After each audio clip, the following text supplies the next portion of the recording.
అందరికీ నమస్తే. Welcome to TR TV. నేను మీ తిరుపతి. గాంధీ భవన్లో మీనాక్షి నటరాజన్ గారితో కాంగ్రెస్ పార్టీకి సంబంధించిన లీడర్ల మీటింగ్ నడుస్తున్నది. మీనాక్షి నటరాజన్ గారు కాంగ్రెస్ పార్టీ లీడర్ల పైన సీరియస్ అయ్యారు అనేది ప్రధానంగా వినబడుతున్నటువంటి అంశం. గత కొద్ది రోజుల నుండి కాంగ్రెస్ పార్టీకి సంబంధించిన కీలక నేత మంత్రి కొండా సురేఖకు సంబంధించినటువంటి టాపిక్ పెద్ద ఎత్తున నడుస్తున్నది. కొండా సురేఖ పైన వరంగల్కి సంబంధించినటువంటి ఎమ్మెల్యేలు మండిపడతా ఉన్నారు. కొండా సురేఖ పెత్తనం ఎక్కువైపోయింది, ఇష్టానుసారంగా వ్యవహరిస్తూ ఉంది. మేము ఎమ్మెల్యేలం కదా అనేటటువంటి ఒక హోదా కూడా మాకు ఇస్తలేదు. మేము ప్రభుత్వ అధికారులకు ఏమన్నా చెప్తే ప్రభుత్వ అధికారులు పట్టించుకునే పరిస్థితి లేదు. ప్రభుత్వ అధికారులకు చాలాసార్లు ఈ పని చేయండి ఆ పని చేయండి అని చెప్పి ఒక ఎమ్మెల్యే హోదాలో మేము ప్రభుత్వ అధికారులకు ఏమన్నా చెప్తే కూడా మీరు చెప్తే మేము చేయమండి, మంత్రి చెప్తేనే చేస్తాము, మంత్రి చెప్తే మాత్రమే చేస్తామనేది ప్రభుత్వ అధికారుల వర్షన్. తర్వాత మొన్న కడియం శ్రీహరిని నల్లికుంట్లోడా అని అన్నదట. కడియం శ్రీహరిని నల్లికుంట్లోడు కడియం శ్రీహరి ఏదో కాంగ్రెస్ పార్టీకి సంబంధించిన లీడర్లు కొండా మురళి గారు లేకపోతే కొండా సురేఖ గారు చెప్పిరట. అదో పెద్ద చర్చకు దారితీసినారు. తర్వాత ఒక ఆయన ఎన్కౌంటర్ స్పెషలిస్ట్ అని చెప్పిరట. ఎన్కౌంటర్ స్పెషలిస్ట్ అంటే మరి నాగరాజ్ అని ఉంటాడు, ఆయన ఎమ్మెల్యే, వర్ధనపేట ఎమ్మెల్యే, మరి ఆయనని గిట్ల అన్నారా అనేది ఒక పెద్ద చర్చ. తర్వాత కాంగ్రెస్ పార్టీకి సంబంధించినటువంటి ఇన్ఛార్జు ఇంకొక ఎమ్మెల్యే ఉంటాడు, నాయన్ రాజేంద్ర అని చెప్పి, పాపం ఆయనను కూడా ఏదో అన్నారట. పరకాల ఎమ్మెల్యే రేవూరు ప్రకాష్ అని చెప్పి ఉంటాడు, పాపం ఆయనను కూడా ఏదో అన్నారట. 75 సంవత్సరాల ముసలోడు, ఈయనను గెలిపించింది మేమే అని చెప్పి మాట్లాడారట. ఇవన్నీ ఒక్కొక్కటి చర్చకు దారితీస్తూ ఉంది. వాస్తవానికి కాంగ్రెస్ పార్టీ మంత్రి కొండా సురేఖ గారి పైన నానా రకాల కంప్లైంట్స్ స్టార్టింగ్ నుండి వివాదాలకు కీరఫడ్రస్ ఆమె మంత్రి అయిన తర్వాత కేటీఆర్కి సంబంధించిన ఒక టాపిక్ తెరపైకి తీసుకొచ్చింది. కేటీఆర్ హీరోయిన్లను లొంగపరుచుకున్నాడు, కేటీఆర్ హీరోయిన్లను వాడుకున్నాడు, కేటీఆర్ డ్రగ్స్ ఇచ్చేది, ఫోన్ ట్యాపింగ్ చేయించేది, కేటీఆర్ అది చేసింది ఇది చేసింది అని చెప్పి ఆమె కొన్ని ఎలిగేషన్స్ చేసింది. తర్వాత కేటీఆర్ నోటీస్ పంపించిండు. తర్వాత సమంత టాపిక్ కూడా తెరపైకి తీసుకొచ్చింది. సమంత నాగార్జున కూడా నోటీస్ పంపించారు. సో మా ఫ్యామిలీని ఎందుకు ఇన్వాల్వ్ చేస్తారు మీ పాలిటిక్స్లో అని చెప్పి నాగార్జున కూడా సీరియస్ అయిండు. ఇది ఒక పెద్ద చర్చకు దారితీసింది. తర్వాత కాంగ్రెస్ పార్టీ హైకమాండ్ కొండా సురేఖ గారికి వార్నింగ్ ఇచ్చారు. నోటుకు వచ్చినట్టు మాట్లాడితే కాదు, మీరు ఒక మంత్రి పదవిలో ఉన్నారు, అట్లా మాట్లాడడం కరెక్ట్ కాదని చెప్పి కొండా సురేఖ గారికి చెప్పి ఆమె సైలెన్స్ అయిపోయింది. తర్వాత సిఐ గీసుకుండ మండలానికి సంబంధించిన సిఐ కుర్చీలో కూర్చొని సిఐకి వార్నింగ్ ఇచ్చిందని బెదిరించిందని ఇంకొక చర్చ. తర్వాత వేములవాడ టెంపుల్కి వెళ్ళి వేములవాడ టెంపుల్లో కూడా ఆమె కొంత వివాదాలకు కేర్ ఆఫ్ అడ్రస్ అయింది అనేది ఇంకొక చర్చ. మొన్న మళ్ళీ కొండా సురేఖ గారు ఇంకో ఇష్యూ మాట్లాడినారు. ఏదో ఇంగ్లీషు హిందీ ఏదో మాట్లాడుతుంటే ఆమెకు ఇంగ్లీష్ వత్తలేదు హిందీ వత్తలేదు అని చెప్పి ఇంకో చర్చ నడిచింది. తర్వాత కొండా సురేఖ గారు నిన్ననో మొన్ననో ఇంకొక వివాదంలో చిక్కుకున్నారు. అంటే వివాదాలకు కేర్ ఆఫ్ అడ్రస్ లేక కొండా సురేఖ వ్యవహారం కనబడుతున్నది. కాంగ్రెస్ పార్టీకి సంబంధించినటువంటి ఎమ్మెల్యేలు pin to pin Konda Surekha పైన గతంలోనే కాంగ్రెస్ హైకమాండ్ కంప్లైంట్ ఇచ్చారు. కొండా సురేఖ గారు మమ్మల్ని ఘోరంగా చూస్తున్నారు, మా దగ్గర ఉన్నటువంటి నేతలను వాళ్ళ వైపు లాక్కునే ప్రయత్నం చేస్తున్నారు, మా పైన దుష్ప్రచారాలు చేస్తున్నారు, నేను లేకపోతే వీళ్ళు ఎవరు అని చెప్పి మమ్మల్ని చాలా చిన్న చూపు చూస్తున్నారు, ఇది పద్ధతి కాదు కదా అనేది కొంత కాంగ్రెస్ పార్టీకి సంబంధించిన ఎమ్మెల్యేల వర్షన్. ఇప్పుడు ఆల్రెడీ పీసీసీ అధ్యక్షుడు మహేష్ కుమార్ గౌడ్కి కాంగ్రెస్ పార్టీకి సంబంధించిన లీడర్లు కంప్లైంట్ ఇచ్చారు. డైరెక్ట్ వాళ్ళు హైకమాండ్కి చెప్తారు, హైకమాండ్ డిసైడ్ చేయాలి మేము కావాలన్నా కొండా సురేఖ కావాలన్నా, మేమైతే ఇక మొయ్యలేము మీన్స్ మేము ఆమె కింద పని చేయలేము, మాతోను కాదు, ఇక సరిపోయింది, 18 నెలల్లో నానా రకాలుగా ఆమె పెత్తనం నడిచింది, ఆ పెత్తనం కింద మేము నలిగిపోలేము అనేది కాంగ్రెస్ పార్టీకి సంబంధించిన ఎమ్మెల్యేల వర్షన్. వీళ్ళు ఆల్రెడీ పొంగులేటి శ్రీనివాసరెడ్డి ఇన్ఛార్జ్ మినిస్టర్కి గతంలో కంప్లైంట్ కూడా ఇచ్చారట. సార్ మాతో అయితలేదు, కొండా సురేఖ పెత్తనం ఎక్కువైపోయిందని చెప్తే పాపం పొంగులేటి సీనన్న కూడా ఏం చేసే పరిస్థితి లేదు. ముఖ్యమంత్రి రేవంత్ రెడ్డి గారు కంప్లైంట్ ఇస్తే ముఖ్యమంత్రి రేవంత్ రెడ్డి గారు పట్టించుకునే పరిస్థితి లేదు. ఎందుకంటే రేవంత్ రెడ్డి ఆయన బాధ ఏంది, నేను కొండా సురేఖని ఏమన్నా అంటే, ఉత్తమ్ కుమార్ రెడ్డిని ఏమన్నా అంటే, మంత్రులను ఏమన్నా అంటే ఆయనతో వీళ్ళందరూ ఏకమయ్యి నా ముఖ్యమంత్రి పదవికి ఏమైనా ఎసరు పెడతారేమో అనేది ఆయన బాధ. కాబట్టి ఆయన మంత్రులకు ఏమనే పరిస్థితి లేదు. ఆయన సేఫ్ జోన్లో ఉండడానికి రేవంత్ రెడ్డి ఆయన జోన్లో ఆయన ఉన్నాడు. కాబట్టి ఇప్పుడు ఎమ్మెల్యేలు మీనాక్షి నటరాజన్ తోటి కూర్చున్నారు, మీనాక్షి నటరాజన్తో మాట్లాడుతూ ఉన్నారు. మీనాక్షి నటరాజన్ గారు కొండా సురేఖకు వార్నింగ్ ఇచ్చిరు అనేది ప్రధానంగా వినబడుతున్నటువంటి చర్చ. ఇక ఆల్రెడీ 2-3 సార్లు వార్నింగ్ ఇచ్చారు. ఈసారి ఖచ్చితంగా మంత్రి పదవికి ఏమైనా ఇబ్బంది కావచ్చు అనేది కొంత వినబడుతున్నటువంటి అంశం. అయితే కడియం శ్రీహరి అట కొండా సురేఖ మంత్రి పదవి పోతున్నది, కొండా సురేఖ మంత్రి పదవి కథమని చెప్పి ప్రచారం చేస్తుండట. ఆ ప్రచారం ఈమెకు నచ్చలేదట. మరి కడియం శ్రీహరి వాళ్ళ బిడ్డ కడియం కావ్య ఆమె ఎంపీ కదా, మరి ఎంపీ పదవి పోతుంది, ఎంపీ పదవి కథమైపోయిందని మేము ప్రచారం చేస్తున్నామా? కడియం శ్రీహరి ఏదో చెప్పింది, నలికుంట్లోనే ఏదో మాట్లాడిందట.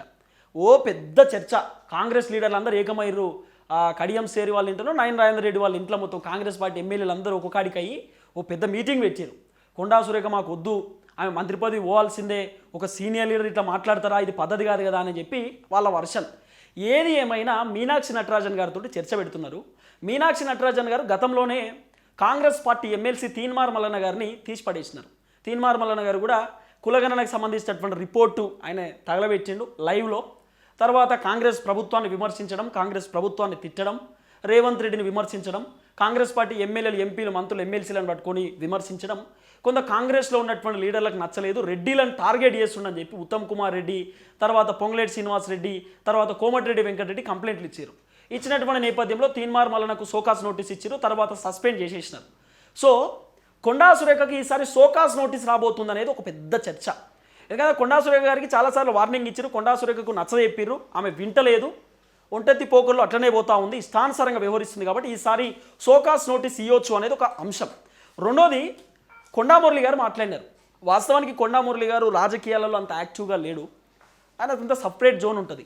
ఆయన ఏదైనా మాట్లాడిండు అంటే చాలా స్ట్రైట్గా మాట్లాడేటటువంటి వ్యక్తి. సో కొంత వాళ్ళ కుటుంబంతో నాకు కూడా సన్నిహితం ఉన్నది.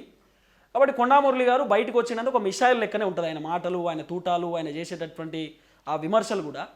సో క్లియర్ కట్గా మాట్లాడిండు, అంటే కాంగ్రెస్ పార్టీ ఎమ్మెల్యేకు తగలేటటువంటి విధంగానే చెప్పిండు. ఆయన మాట్లాడినటువంటి మాటలు కొన్ని విమర్శలకు తావిస్తూ ఉన్నాయి, ఆయన మాట్లాడినటువంటి మాటలు కొంత చర్చకు తావిస్తూ ఉన్నాయి. కొండా మురళి గారు అట్లా మాట్లాడడం ఏంది, తర్వాత కొండా మురళి షాడో మినిస్టర్గా వ్యవహరిస్తున్నాడు, అంటే ఒక షాడో మినిస్టర్ లెక్క కొండా సురేఖ వెనకాల మొత్తం ఒక ఆరా లెక్క క్రియేట్ అయిపోయి మొత్తం ఈయననే చూసుకుంటా ఉన్నాడు, కొండా సురేఖ తాత్కాలికమైనటువంటి మంత్రి లెక్కనే ఉందనేది కొంత వినబడుతున్నటువంటి అంశం. తర్వాత పరకాల ఎమ్మెల్యే లెక్క కొండా సురేఖ వాళ్ళ బిడ్డను పరకాల ఎమ్మెల్యే టికెట్ ఇప్పిద్దామనేటటువంటి ఆలోచనలో ఉన్నారు అనేది ఒక చర్చ. అయితే ఇప్పుడు కొండా సురేఖ మంత్రి పదవి పోబోతుందా అనేది కొంత వినబడుతున్నటువంటి అంశం. ఎందుకంటే కాంగ్రెస్ పార్టీ ఎమ్మెల్యేలు కూడా సీరియస్గా ఉన్నారు, మమ్మల్ని చాలాసార్లు ఇబ్బంది పెట్టింది. ఓసారి పరకాల ఎమ్మెల్యేతోటి పెద్ద పంచాయతీ అన్ని ఛానళ్ళలో వచ్చింది. పరకాల ఎమ్మెల్యే నేనే గెలిపించుకుంటా, మా కాళ్ళు మొక్కిండు, మా దగ్గరకు వచ్చి మాకు దండం పెట్టిండు, మాకు టికెట్ ఇప్పియమని చెప్పి గెలిపియమని చెప్తేనే మేము గెలిపించినామని చెప్పి కొండా సురేఖ గారు కూడా గతంలో మాట్లాడారు. ఇవన్నీ ఒక్కొక్కటి చర్చకు దారితీస్తూ ఉన్నాయి. కొండా సురేఖని మంత్రి పదవిలోకి వెళ్ళి ఈసారి తప్పించబోతుంది కాంగ్రెస్ హైకమాండ్ అనేది ఒక చర్చ.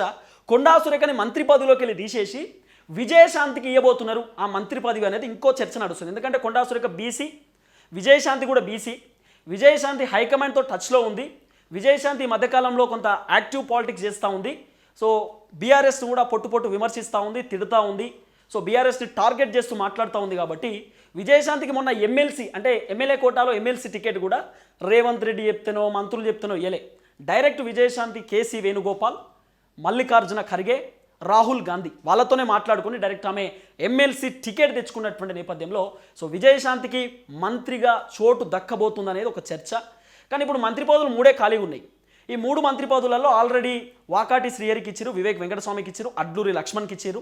ఇంకా 3 ఖాళీలు ఉన్నాయి. ఈ 3 ఖాళీలలో మిగతా వాళ్ళకి ఇవ్వబోతున్నారు అనేది ఒక చర్చ నడుస్తూ ఉంది. వేరే వాళ్ళకి ఎవరైతే ఎమ్మెల్యేలు అంటే మళ్ళీ ఇంకో బీసీకి, తర్వాత ఒక ఎస్టీకి, ఒక మైనారిటీకి ఇవ్వబోతున్నారు అనేది ఒక చర్చ ఉంది.